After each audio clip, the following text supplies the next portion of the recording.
we've been around for so long, and there has to be a continuum of what we are and what we know.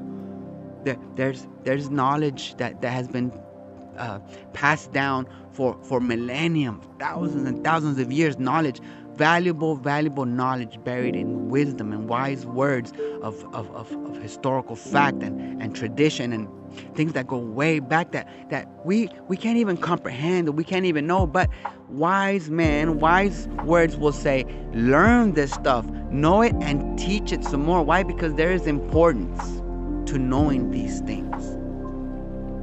There's a reason why people still read Plato's Republic, that they still teach it in the colleges and in higher education, and wise people who are looking for wisdom and searching for knowledge read it, because there's buried information in there. And this writing is from 2,000 years ago, but now there's stuff that has come from way before.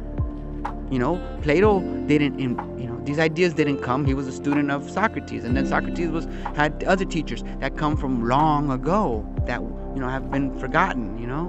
These tales have been told over and over long ago, and people who search for knowledge, who search for wisdom, are going to dig in the archives, are going to dig in the historical records, are going to look through religion and through what the stories of history tell us, and what religion tells us about what happened in the earth, and what happened in the world long ago, or whatever. They're going to tell us those things, but we have to find them and dig them out. Nobody's going to come and deliver it to you. Imagine a puzzle. Imagine a box. You dump out the box, right? But imagine a box, and there's some missing. So it makes it even harder to figure out where to put these things together. But you find one, and you dig and you look and you search, and then you find another, and that connect.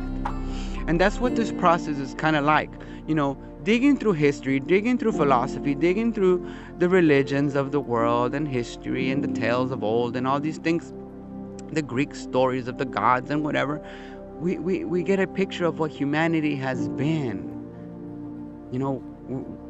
History didn't start yesterday, right?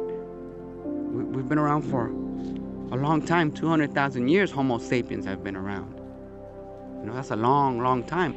And considering that in the past 100 years we've advanced so much, what's to say that we haven't been here before?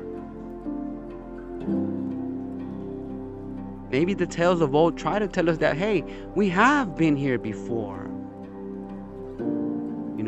And maybe, it wants to warn us and future generations that, hey, these are the things you need to look out for. These are the things that you in society need to look out for. You in humanity, in the world, need to look out into space, look for comets and things that destroy. There's a knowledge, there's a wisdom from long ago that still exists, but that is buried in ancient books.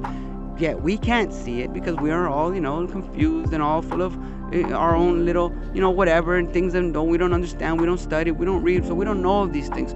But they are all there for us to dig them out. It's almost like archaeology. You gotta dig. You gotta dig, but through writings. You gotta dig, but through history books. You gotta dig through all these things, put them together, and the story will be there for you. And when you find those pieces and you start dusting them off, and you're like, man, look at that. Wow. You're going to be amazed. And when you start putting these pieces together, you're going to say, wow. Why? Because they're going to jump out at you. They're going to tell you, here I am.